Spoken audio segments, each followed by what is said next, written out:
Pourquoi est-il important de guérir de ses blessures émotionnelles avant de se marier? T'es-tu déjà demandé pourquoi tu réagis violemment à certaines paroles ou pourquoi tu doutes encore si tout va bien? As-tu déjà vu une personne essayer de courir avec une jambe cassée? Il avance, mais avec des douleurs. C'est exactement ce que beaucoup font dans le mariage.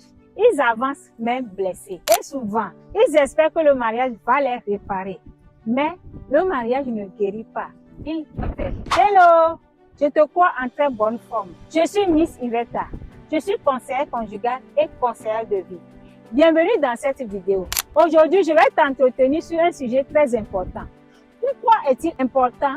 Pourquoi est-il essentiel de guérir de ces blessures émotionnelles avant de se marier? Tu te demandes peut-être, et nous qui sommes déjà engagés? Je te réponds, ce n'est pas encore trop tard pour se réparer, pour se guérir, afin de permettre à la relation d'avancer avec stabilité et sérénité. Sans plus tarder, allons-y. Qu'est-ce qu'une blessure émotionnelle? C'est une douleur intérieure causée par une expérience négative ou marquante vécue profondément sur le plan affectif. Elle touche les émotions, l'estime de soi et la perception des autres. Elle est souvent dans l'enfance ou à l'âge adulte et peut être causée par le rejet, se sentir indésirable, ignoré ou exclu par un parent, un partenaire ou un groupe. L'abandon, perte d'un parent, négligence affective ou séparation brutale. La trahison, promesse non tenue, infidélité ou manque de loyauté. L'injustice, traitement inégal, favoritisme, manque de reconnaissance. Pourquoi est-il important de guérir de ces blessures? Ma chère, mon frère, écoute-moi attentivement. Guérir de ces blessures émotionnelles est essentiel avant de se marier pour ne pas entraver la vie à deux. Regroupons cela en 3 grands points. Premier point, se guérir des blessures de rejet ou d'abandon. Imagine une personne qui a été rejetée ou abandonnée dans son passé, qui a connu la solitude ou le manque d'affection.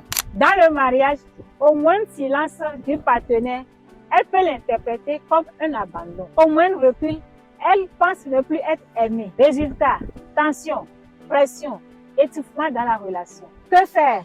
Il est important d'entamer un processus de guérison en apprenant à pardonner à ceux qui t'ont blessé. Ce n'est pas facile, mais le pardon libère du poids de la douleur. Rappelle-toi chaque jour que ce n'est pas ton conjoint qui t'a blessé, qui t'a rejeté. Il ou elle t'accepte aujourd'hui.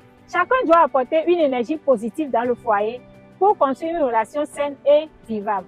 Deuxième point, se guérir des blessures de trahison. Une personne trahie dans le passé peut développer une méfiance excessive. Même face à un conjoint fidèle, elle va douter, elle va surveiller, elle va contrôler. Avec le temps, cela va user la relation et va finir par blesser l'autre. Que faire?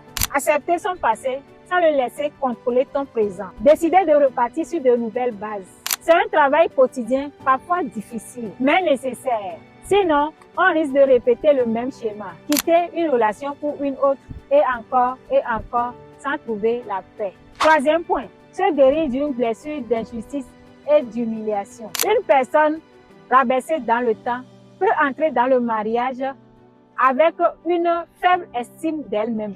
Elle aura constamment besoin d'être rassurée et d'être valorisée, parfois jusqu'à épuiser son partenaire. Que faire? Travailler sur soi, parler à un thérapeute, prier, lire, faire des méditations, écrire. Toute démarche visant à mieux se comprendre et à restaurer son estime de soi est bénéfique. Dans le couple, il est important d'exprimer ses émotions sainement. Dire ce que l'on ressent calmement évite les malentendus et renforce la confiance. Être en couple pour être réparé est dangereux. Chacun doit venir avec une certaine stabilité intérieure. L'amour mature n'est ni possession ni dépendance. Il est respect, écoute et bienveillance. Mais hommes et femmes de valeur. Un foyer harmonieux commence par 2 personnes en paix avec elles-mêmes. Guérir de ses blessures émotionnelles avant de se marier permet d'offrir à l'autre une meilleure version de soi, plus consciente, plus équilibrée et plus libre. Si tu as aimé ce partage, n'hésite pas, like, partage et abonne-toi. Miss Iveta, la dose de ce qui donne une saveur agréable à votre couple.